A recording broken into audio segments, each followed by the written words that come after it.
But the pirate empire could never last forever. As the Royal Navy tightened its grip on the Atlantic, faster warships, larger convoys, and relentless patrols turned every voyage beneath the black flag into a desperate gamble. One by one, pirate captains were hunted down, their ships captured or destroyed, and their crews marched to the gallows. The Golden Age of Piracy ended not because pirates lost their courage, but because the world's greatest empires finally united to crush them. Enjoy the video and don't forget to subscribe. Trace your finger along the map from the Bahamas toward the Spanish Main and picture the year 1717 as the smell of rotting oak, boiling pine tar, damp hemp rigging, stale bilge water, sulfur drifting from recently fired cannon, and cold Atlantic spray filled the air beneath low gray clouds while snapping canvas echoed above restless waves. During the Golden Age of Piracy, roughly between 1715 and 1725, entire coastlines learned to fear black sails appearing beyond the horizon because the bloodiest pirate raids rarely began with cannon fire alone. They began with silence. A fast pirate sloop of nearly 90 tons, measuring about 75 feet along the keel with pronounced tumble-home supported by massive white oak futtocks fastened using hand-forged iron spikes exceeding 11 inches, could approach unnoticed before dawn while merchant crews still slept. Pirate captains preferred speed over size, carrying 8 to 16 bronze cannon cast from alloys containing approximately 88% copper and 10% tin, producing weapons capable of surviving repeated thermal expansion without cracking. Each cannon rested upon oak truck carriages secured by breeching ropes almost 1 inch thick. Black powder containing roughly 75% saltpeter, 15% charcoal, and 10% sulfur ignited through a cascading chemical reaction that generated rapidly expanding gases exceeding 2,000 degrees, hurling iron round shot through planking, shattering oak fibers into deadly splinters that often killed more sailors than the cannonball itself. Yet the deadliest raids depended upon terror before destruction, as pirate articles of agreement rewarded swift surrender, while letters of marque once issued during wartime blurred into outright piracy once peace returned. The first glimpse of a black flag often decided whether hundreds would live or die. The bloodiest pirate raids unfolded with terrifying efficiency because every experienced captain understood that hesitation allowed naval escorts to organize resistance. Before sunrise, lookouts hidden inside, fighting tops scanned harbors through polished spyglasses, while quartermasters calculated wind direction, tidal flow, and the turning radius of heavily loaded merchant hulls. A merchant galleon exceeding 300 tons might carry valuable silver, indigo, cacao, tobacco, silk, and cochineal.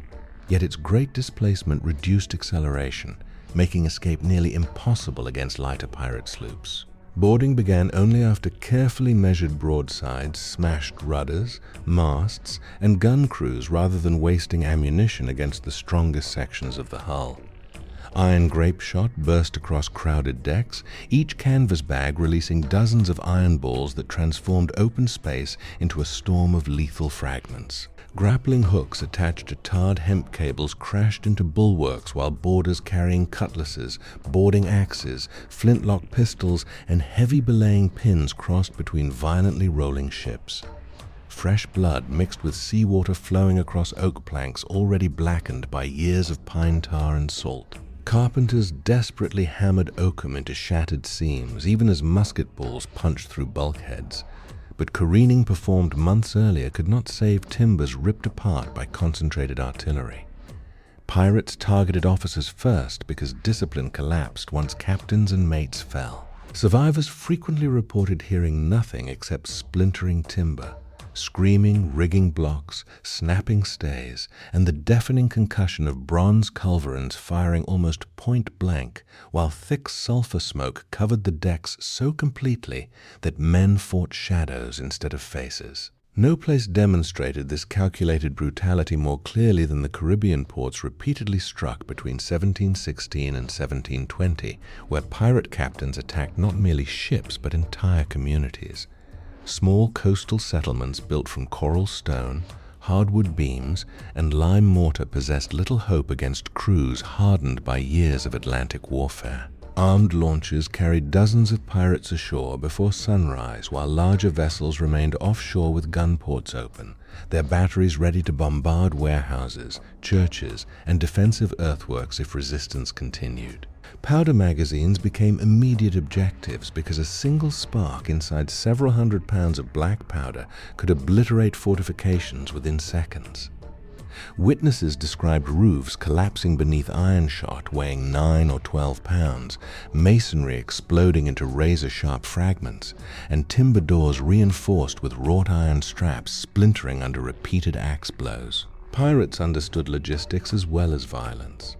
Storehouses containing salted beef, dried peas, flour, fresh water, sailcloth, spare cordage, cannonballs, and replacement spars proved more valuable than scattered coins because these supplies sustained future voyages across thousands of miles.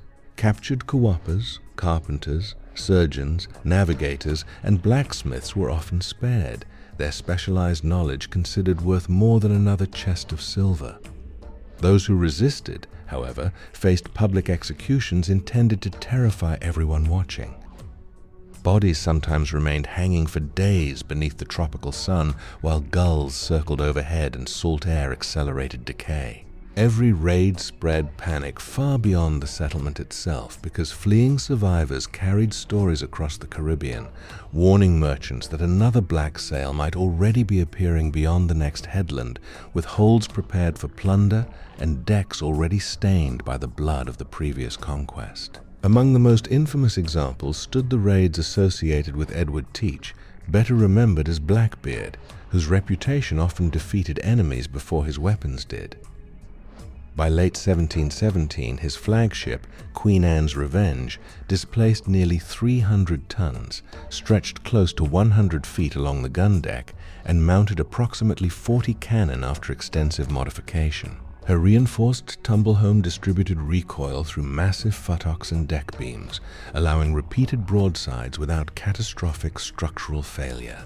Before battle, Blackbeard twisted slow-burning matches beneath his broad hat and through his thick black beard, producing streams of sulfurous smoke that curled around his face until terrified witnesses believed they confronted something supernatural. Psychological warfare became as valuable as iron shot because frightened merchant captains frequently struck their colors without forcing a costly boarding action. Those who refused discovered the true efficiency of his crews. Marines armed with flintlock muskets fired disciplined volleys before pistol-wielding boarders advanced behind heavy boarding axes capable of splitting oak hatch covers with repeated blows. Bronze guns loaded with double charges hurled round shot through bulwarks, smashing capstans, shredding wheel assemblies, and sending jagged oak splinters deep into flesh with greater velocity than many musket balls. Surgeons struggled to amputate shattered limbs using bone saws heated over open flame, while assistants restrained screaming sailors with leather straps soaked in seawater. Below deck, the orlop filled with blood, smoke, shattered casks, and wounded men waiting beside buckets already overflowing with crimson water. Even after victory, pirates carefully inventoried anchors, spare sails, compass boxes, navigational charts, cordage, and barrels of powder, because every captured voyage strengthened the next expedition, allowing the cycle of increasingly devastating raids to continue across the Atlantic without mercy. The final years of the Golden Age became even bloodier because governments abandoned isolated defenses and launched coordinated campaigns that cornered increasingly desperate pirate crews. Between 1718 and 1722, every major raid carried greater risks, encouraging captains to strike faster and with overwhelming violence before Royal Navy frigates could intervene. Warships exceeding 500 tons mounted disciplined gun crews whose heavier batteries outmatched pirate sloops, yet pirates compensated through surprise, shallow draft maneuverability, and intimate knowledge of reefs, sandbanks, and hidden anchorages. Soundings taken with lead lines marked in fathoms allowed experienced helmsmen to guide vessels through channels where deep-keeled naval ships dared not follow.